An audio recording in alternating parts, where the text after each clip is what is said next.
going on, everybody? You're tuning into another episode of 2010 Minutes. Today we have on actress and host of the Confessions of a Wannabe It Girl podcast, the beautiful and lovely Marley Freygang. How are you? Oh my gosh, hi. Thank you so much for having me. How am I? I'm awake. Yep. Yeah, it's pretty early over there. So where are you right now? I'm in Los Angeles. Yeah, other side of the world for me, back over here in Boston. So, and I'm thank you for taking this interview early. Oh my gosh, of course. Thank you so much for having me. Definitely, definitely. Let's start with this. What does mental health mean to you? Ooh, what mental health means to me is definitely like part of what needs to be considered just general health. I think it's very much if you aren't doing okay in your noggin, then you're not a healthy person. And I think it's so interesting that mental health gets its own category. And I really just believe it should be part of the health overall category. And mental health means to me personally, God, it probably should be tattooed on every part of my body because I feel like I think about mental health every single day. I think my mood has to do with my mental health. What I eat affects my mental health. How I work out affects my mental health. What I'm doing with my career would affect my mental health. So I kind of believe mental health is a tattoo that should be everywhere on my body. That'd be an expensive tattoo. Yes. What's your relationship with mental health, though? My relationship with mental health. I mean, I think just like a lot of people later in life, discover that there were things in their past that might have affected their mental health down the road. Mental health means to me and where my mental health is at currently is, really different from where it was, I want to say like 5 years ago. But my mental health has looked a lot like generalized anxiety disorder and undiagnosed from the time I was probably around 12 or 13 till I was 22. So I had no idea I was experiencing what is generalized anxiety. And, at that time too, mental health was becoming a lot more of the mainstream conversation. So it also seemed like everybody started to have mental health. And yet at the same time, I never took care of it. I mean, to be fair, I was also a teenager who takes care of anything when they were a teenager. Yeah. But also, then it was like, it feels like everyone has mental health issues, but then also like no one has mental health issues. So it was like a very weird time to be uncovering your own mental health issues. Yeah. How was it handling that as a kid? So, like, how was your upbringing with mental health? Yeah, I mean, I can't lie. I have absolutely amazing parents. However, I am the emotional sponge of the family. They are both very logical. My dad's like a mad scientist. My mom's an extremely organized, book smart person. And then here was this like emotional, dramatic, cries on the dime person. So it was like very they were kind of like, "What do we do with this?" And, Right. I was just, like, breaking down in the middle of a car. Honestly, I didn't deal with it. I think that's the whole point of it for me is I just didn't. I thought this was life. That's how, things are gonna be, that life is this sensitive and, getting a C in a class is a reason to cry and have a panic attack in front of everyone and not care. That's normal. I really thought that that is how the world will continue to be seen. So yeah, I honestly didn't deal with it. And on one level, it's so interesting. Maybe this is like a reframed thinking, but I'm like kind of grateful for it because I became very organized. I became very determined. And that's been a positive of it. However, will I drive myself into a hole sometimes? Absolutely. I deal with burnout all the freaking time. I go through huge waves of burnout. And I think it's also important to note that I was definitely compensating for that. I was diagnosed dyslexic in the fourth grade. And so I was definitely trying to like make up for like the insecurity that I was feeling as being pointed out maybe as like being dumb or, and who knows if that was actually being said or if I just, took it and ran. I definitely have that ability to think everyone is thinking about me and thinking about me negatively. And, then I'd carry that weight with me. So, I think that also really started to play a large part into my anxiety as well. So long winded answer, but yeah. I didn't cry. I was always pumped when I got C's because I always say C's and D's get degrees, so they don't put GPAs on your diploma, so that's a good thing. Yeah, they don't, but I think it was the dyslexia thing. I was like, I will not be dumb. Like, I will not be dumb. So getting a Yeah. C was like, oh, I'm the dumbest one here, and I had it so backwards. So many kids were like, I'm cool and I'm not gonna get good grades, and like, who cares? I was like, being cool means you're really smart and you're at the top of the class and you're gonna go to Yale and you're gonna go to Harvard and it's gonna be fucking great. Like, Yeah. that was where I lived. What is dyslexia and how would you describe it to somebody? That's a great question. Dyslexia is, it's kind of like mental health on some level. It's very different person to person. So it is a part of your brain that kind of transfers information differently. The classic example everybody thinks is, like reading words and they're like spelled wrong, and that's how your brain reads them. That is not exactly how I experience dyslexia. I'm a horrible speller though. So like that is definitely affected by my dyslexia. Like, I can't sound things out. Like, I don't see the letter A. I don't, this isn't a true example, but this is the example is I don't see the letter A and think like, ah, or like that does not, like those wires, they do not cross. So like, learned to read kind of like memorizing pictures. Like, I know the word complicated is the word complicated because that's how it looks as a whole, not because I can sound it out and not because like I can spell it. I mean, maybe I could sound it out. I was tutored for a long time and given tips and tricks. But yeah, for me, that's what it really looks like, is that words sounded out don't come out the way they're spelled or with the right pronunciation. And then also like my spelling is kind of just not right. Like, I'm close, Same. but like that's just not it. Like, that's just not it at all. But yeah, dyslexia can look really different from person to person. It's the transfer of kind of numbers. So like, another classic example is a 6 and a 9, very similar pattern, but one's upside down and one's not. And like that will totally happen to me too. It's like if there's a number in a sequence, it's like 363, I'll write 633 Yeah. because like the sequence is just so close. Hmm. And like I'm older now than obviously when you're trying to learn to read. It happens less and less, but the tireder I am, the more stressed I am, the more anxiety I have, the worse it will get. It's like definitely affected all in the brain somehow, unbeknownst to me, but So you deal with general anxiety disorder, GAD. How would you yes. describe anxiety to somebody? Anxiety feels like you are on a roller coaster and you're climbing to the top and you're right about to drop like down the roller coaster, but you're just stuck there right about to drop the entire time, all the time, every single second of the day. And occasionally you'll get a little bit of relief. Maybe somebody comes out and they're like, we're going to help you get off the ride. Don't worry, hang tight. And then you're right back hanging off the cliff, just waiting for, the ball to drop. That's how I describe anxiety. It's like this weird, it will just pop up whenever, but generalized anxiety, it does feel like it's kind of just always there. Yeah, I deal with general anxiety disorder too, and I've learned to use it as an almost advantage, or like I always think of it as it's funny. It's gonna be funny later. I'm like, I'm very anxious right now, but I'm gonna get through this, and I'm gonna laugh about it later. Because like I'll be walking in a store like Target, I'm like, is my fly down? Am I walking weird? Then I'll have like intrusive thoughts of like, what happens if I just tickled this guy in front of me? So like I try to just like suppress it as much as I can, but then I get like just crazier and crazier.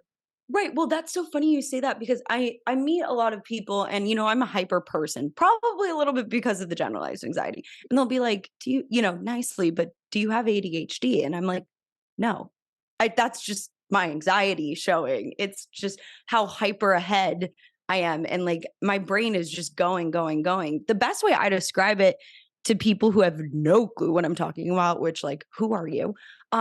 Is when you open an iPhone and you're like, oh my God, I have like 8 million Safari browsers open. That's how my brain is thinking all the time. It's like, what's for lunch? Did I buy my mom a birthday present, even though it's in 6 months? Da, da, da, like 8 million web searches just open all the time. And, I've learned through the help of therapy and that we can close some of those browsers some of the time. That's fantastic. So do you go to therapy, and would you recommend therapy? I'm still in therapy, baby. We live for therapy. I've been in therapy since 2017, 2016 or 2017. Nice. I recommend therapy to everyone and everyone, even if you can only make it one session, because I do think finding the right therapist is very much a dating game. You just have to keep trying until you find the right person. And I really lucked out. I mean, it was a referral, so like I was shooting a good shot that I was going to like this person. But yeah, I highly recommend therapy. I think everyone should go to therapy for at least a stint of time, because even the people who are like, I don't have any issues. I'm like, the fact that you don't have any issue might be an issue. Yeah. Tell us about the podcast a little bit, the Confessions of a Wannabe It Girl podcast. Yes. So I grew up in New Mexico, which is very different than Los Angeles on many levels. And when I moved to LA as an 18-year-old dealing with a generalized anxiety disorder, I didn't realize that people were like really that rich or like really that famous or like really that skinny. And then you move to LA and it's like everything they told you was just photoshopped and not real. Like it felt like I was like, I've been lied to. Like it's real. And it really shook me mentally, at the same time that social media was not rising, it was risen, like, and it was very much a part of my college experience. I really started to struggle feeling, I call it the compare and despair scroll, just that I was so out, I was not in at all. And even though maybe I was closer than I thought, it doesn't matter because I felt out. So that's where the name Confessions of a Wannabe It Girl came to be, because I started to realize kind of everybody has that. Even, when I had graduated, I was working with an actress and she's had a lot of great work. And she was telling me when she was starting out, she was standing in, which is when you like follow an actress on a set and they'll test the lighting on you and whatnot. You probably look similar to the actress so that the true celebrity whatnot doesn't have to stand there while they're setting up the shot. Yep. She was following a very, probably one of the biggest actresses to this date. And, she got to be somewhat close to her. And she remembered listening to her talk in the makeup chair about how she was so upset because, she was invited to the Oscars, but she wasn't invited to an after party. And it's like, it never fucking ends. It doesn't matter who you are. You're never going to feel like you're enough. You're never going to think you're it enough. Like you could literally probably be one of the top billing actresses in the world and you're still going to feel this. And I was like, wow, that's a hard pill to swallow. But the truth is, everyone's experiencing it. So that's what I talk a lot about on Confessions of a Wannabe It Girl, is chasing your dreams with more confidence, clarity, and direction, because we all feel that way on some level, that we are chasing it and we're not it. And how do you feel it in a moment and whatnot? Yeah. How was it? What was like the biggest culture shock moving to LA? Honestly, for me, it was that people were really that skinny, like that people were that fit, because I really was like a great kid in school. They showed up the examples of people and they were like, this is all photoshopped. This life is fake. And then I showed up here and I was like, what? Like, this is not fake. People work out every 5 seconds. They're obsessed with juice. And I'm sounding like I'm shitting on it. No, no, no, no. I'm Right. totally into it too now. Like, that's another thing is Confessions of a Wannabe It Girl is we're not getting rid of social media. We're figuring out how to have mentally healthy boundaries with it because we're all addicted. Yeah. So like, yes, I sound like I'm shitting on the fitness vibe of being in LA, but I also completely love it now. But yeah, that was the biggest shock for me, is really that people were like actually looked like that in real life. Right. Right. As a fellow podcaster, what are some struggles you face with podcasting? This is going to be the stupidest answer, but I hate recording intros. I hate them. I will put them off to the last second.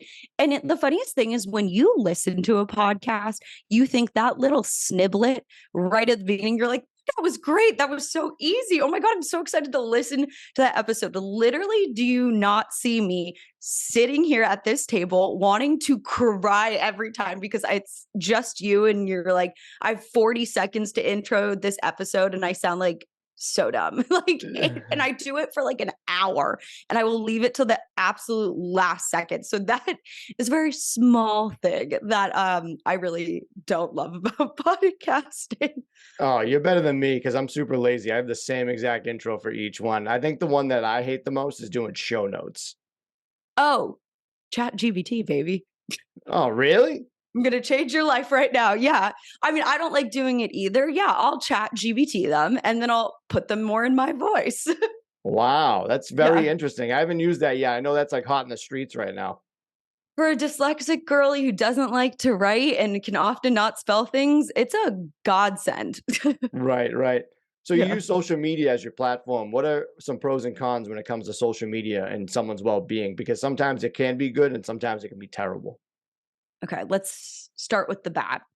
Yeah. The bad of being using social media. And, I think this is a really smart point I'm bringing up is, we think that only the people who are addicted are the people who consume content because, they're the ones who are scrolling and liking and feeling all the negative compare and despair because, they're seeing somebody's beautiful life. Well, I hate to break it to you. You're comparing their online life to your offline life. So like, yes, you're going to feel something weird because you're seeing a very produced content, even TikTok, which is much more pushed for the authentic.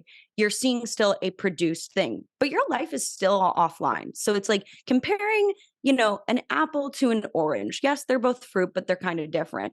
Wait until you try to become a content creator and suddenly you are an apple comparing your apple to someone else's apple and you have less likes, less views, less followers.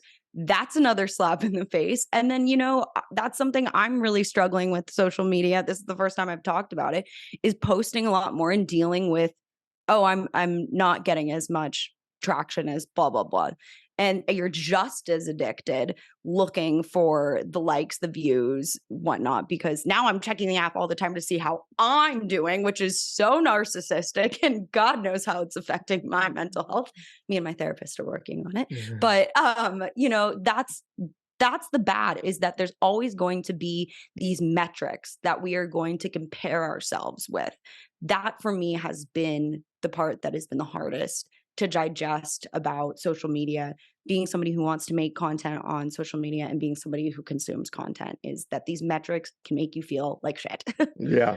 Why is it so hard to not compare ourselves to others? Ah, I think it's the idea of grass is always greener on the other side, that you think that something they have about their life is, living more to the fullest. I think I'm somebody who, when we were growing up, when they gave us bumper stickers of like, never miss an opportunity, like that, those really stuck with me. And so I think it's for me that it looks like somebody's living a fuller, richer life than I am. And, I'm terrified. This is a very anxious approach to. I'm terrified that I'm going to my grave, not have living a full life that I'm seeing other people live a fuller life. I think that's where the compare comes from, at least for me. And maybe there's an inch of that for other people too. How do you personally overcome burnout? Because I think all podcasters deal with burnout, and you probably deal with burnout in everyday life. But how do you overcome that? I don't think I do. I think I just have enough anxiety on some level that I push through it. Like I've learned to take hard time off now. And I did have a director tell me this during COVID. He was doing a live and I asked the question and it wasn't like a one-on-one meeting or anything. Don't want to give you a false impression. But, I said, how do you deal with burnout? And he was like, yeah, that's a really hard question. He was basically like, I don't. But what I do is like, I go so hard when I have to. I grind, I hustle, blah, blah, blah. And then when I get the chance, I go cold turkey off, phone off, vacation, day off. And for me, that's kind of naturally how I work. I'm trying to make that more of I get to take breaks throughout the day or, in a week. A good friend of mine, she's like, you just need to have an opposite day. It's just when you blow off the to-do list or, you do the bare minimum. If that's I just go to work today and I don't do any of the extra things, that's okay. I think it's giving yourself that hard time off. So perfect segue. Self-care is so important. What does self-care look like for you? What do you do for yourself? Well, I have to say, being I'm in my late 20s now, I definitely go out less and less, which has been huge for me because the anxiety and whatnot really kills me. At the same time, now I am not hungover on most Sundays and I end up doing things and becoming more anxious. So to each their own.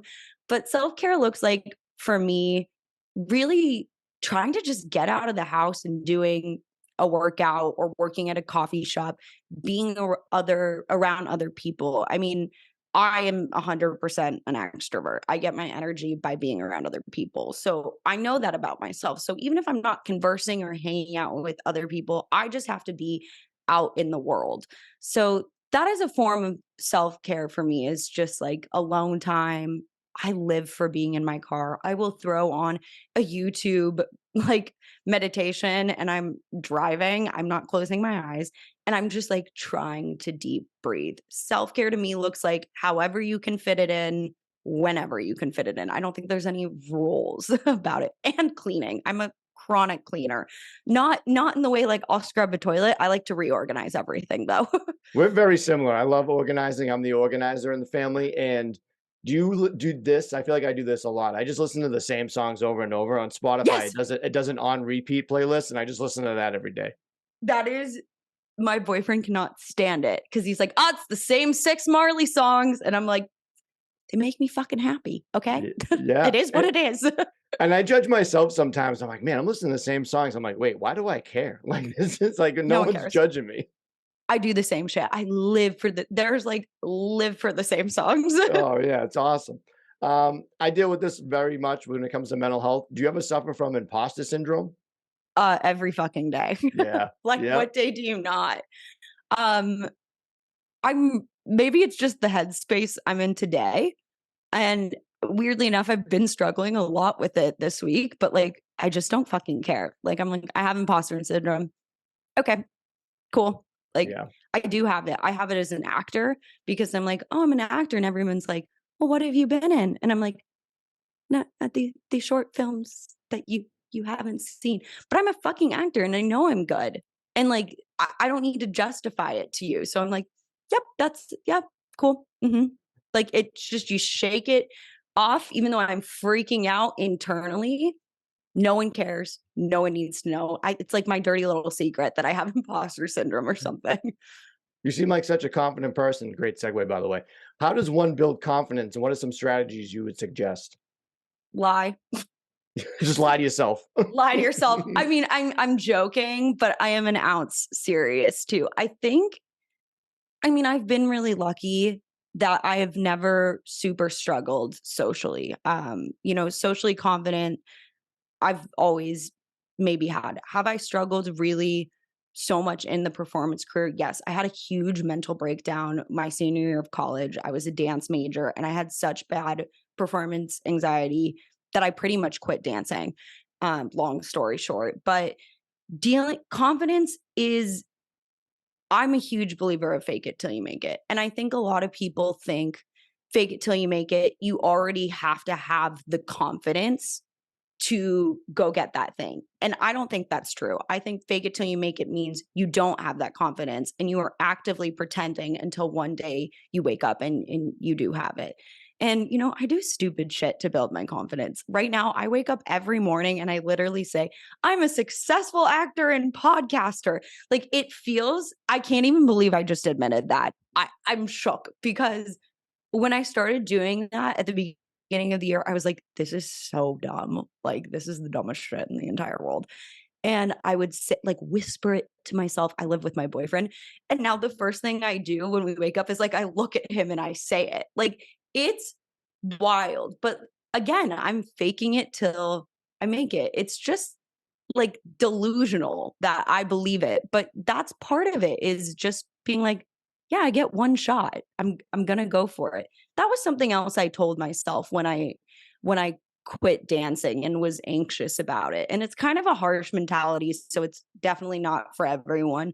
But like I would be like, what is worse? Going into this dance audition and completely fucking up and feeling horrible about it, or going in acting like I know exactly what I'm doing and then not getting it and feeling horrible. Either way, I'm going to feel horrible. So let's at least do the confidence one so I feel a little less knocked down at the end of it. You talked about your boyfriend. Is he a good support system for you with mental health? And Oh my God. who He's are the some more person who, who are oh, some good. other people? No, who are some other people too that help with your support system after I that? give a huge credit to my boyfriend. My boyfriend had been in therapy since he was a kid. And, I probably had needed to be pushed into therapy. But I kept being like, everyone has mental health. It's fine. He's the one who gave me the referral for the therapist. It was his therapist who was friends with my therapist and whatnot. And he's been a massive support through my mental health journey. At first I was scared to tell my friends, I'm starting therapy, I'm going through this and whatnot. But then it started to come out through the woodworks. And, I have to say I have amazing friends that I made in college, especially after dealing kind of with like a narcissist best friend in high school. They were so supportive, but also I want to say that, I made the decision to go on anxiety medication, not with a negative reaction from my parents, but they just weren't the biggest supporters of any type of medication. So, who's supported me through my mental health journey on some level is me. Like I supported myself. Like I was like, nope, I really want to take these meds. I'm super anxious and it's changed my fucking life.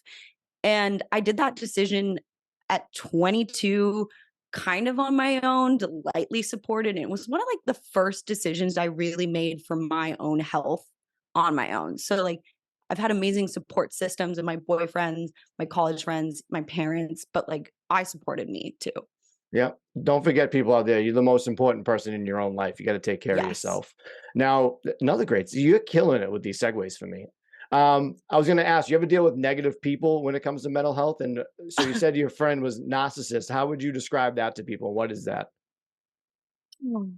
A narcissist to me, I mean, and if she is or isn't, who knows? I'm not, and this Right. is all from my perspective.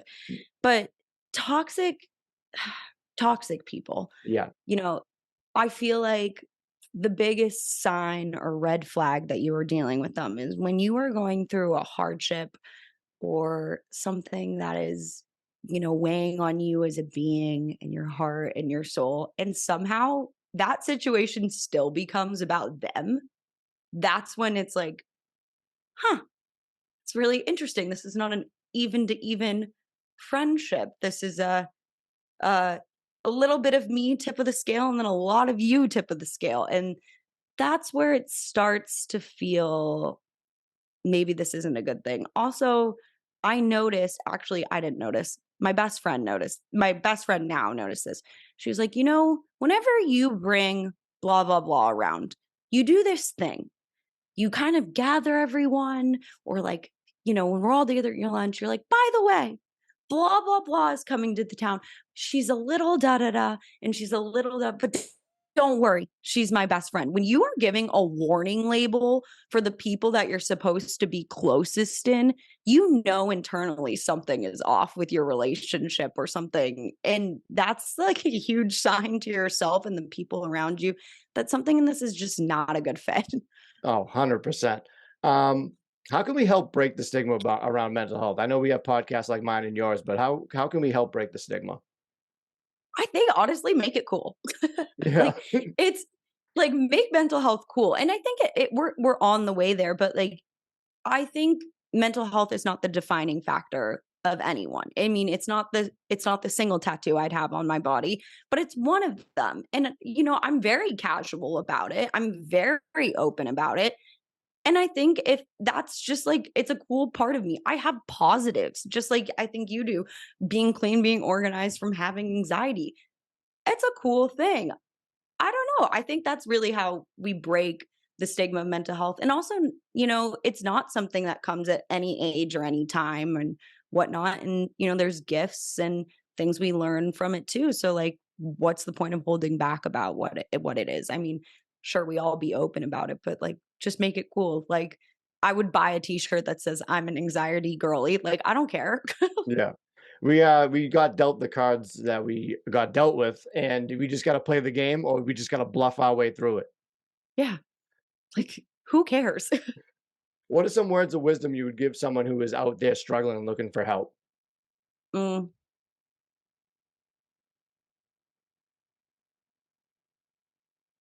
I think asking yourself first, well, do I want to continue living this way or do I want to make the change? And really asking yourself, like, is the way I'm living sustainable? Is this going to lead to the life I want? Or do I want to make a change? And that's, really where I think you can start to seep out what kind of assistance or support you need.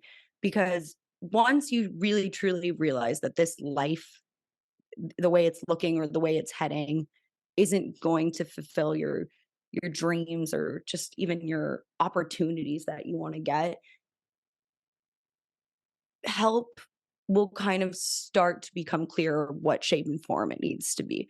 You know, get into therapy, talk to a mentor, a parent, a godparent, a friend, because someone knows at least someone who went through something similar. It's like not that unique on some level. Like someone else in your greater circle has gone through something. And it does take a little bit of sharing and just pick and choose wisely, but don't be scared to open up. Let's wrap up with a couple more questions. Where can everyone find the podcast and why should they tune into Confessions of a Wannabe It Girl? You can find the podcast pretty much wherever you listen to podcasts, Apple, Spotify. It's Confessions of a Wannabe It Girl. Why you should listen to the podcast? You know, we talk about these things just as they're part of life, just like how you do. And we talk about things like perfectionism and why that's a toxic trait, but yet we love it. We talk about self-criticism and self-love, but we also talk about things like, I'm doing the Coachella episodes right now, and we are not denying the reality of like, let's be clinical and love ourselves and stop using social media. No, like we're gonna fucking use it. So let's learn how to do the balance. That's Yeah. very much the reality I live in. Where can everyone find you on the internets? Sure. So the podcast Instagram is Confessions of a Wannabe It Girl. And the TikTok, because Confessions is too long for TikTok, is Wannabe It Girl podcast. And then if you want to see more of my acting, that's Marley Rose Freygang. And Freygang is spelled Freygang. And Marley is spelled like the dog or Bob. Bob Marley. Um, Yep. so I always like asking people this question. What is your personal theme song? Like you come out to the arena or like you're driving in your car and it's like a movie, you're acting in a movie and it's like what song's being played when it's like the opening credits and they show you? Yes. So we're going back to the 6 songs that are on my playlist. Yeah. It either you know it or you don't. It's called Body by Loud Luxury. It's a very like housey but positive EDM song, but it's not like like a Right. lot of what we assume EDM. It's just like a really happy song, and I listen to it probably every day, and it never gets old. So it would be that song. It sounds similar to my song. It's a Dylan Francis song, "Reaching Out." I love listening to that song all the time. So that's like a type of like EDM type song where it's like it's kind of more smooth than the wah wah wah wah.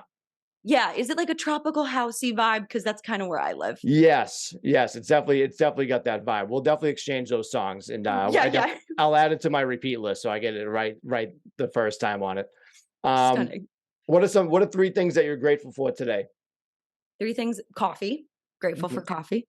Um, it sounds like a little cheesy, but that the weather is shining in LA. It does a lot for just the mood and positivity. Um, and I'm just really grateful to be having like a present morning. It's start small. Sometimes I can be heads in the clouds. So you know what? I woke up today in a good mood. I had a lovely conversation with you, Tim, and I'm just really happy to be present. Marley, you are doing such great things with the podcast. You're such a great human. You exuberate such a positivity that I absolutely love. I'm glad that we made friendship, and I wish nothing but the best for you. Oh, thank you so much, Tim. Thank you so much for having me. Marley Freygang, thank you so much for coming on the show. Be sure to go listen to Confessions of a Wannabe It Girl podcast. Thank you so much for coming on the show, Marley. Thank you for having me again. That's another episode of 2010 Minutes. Let's break the stigma by cracking a smile. I will see you guys soon.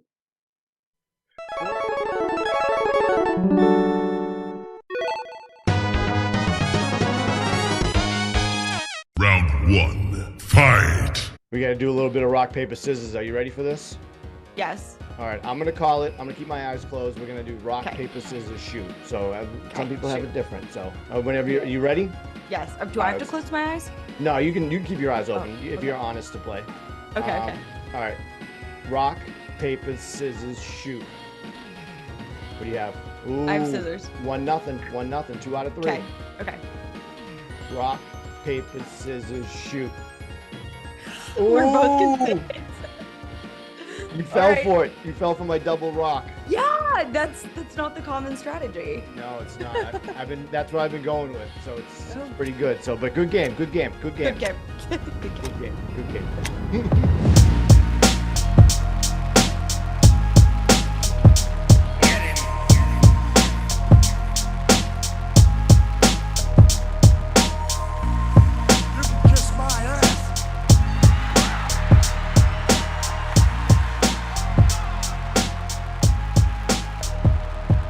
This podcast is not intended to be a substitute for professional medical advice, diagnosis, or treatment. Always seek the advice of your physician or other qualified health provider with any questions you may have regarding a medical condition. If you are feeling suicidal, please dial 911.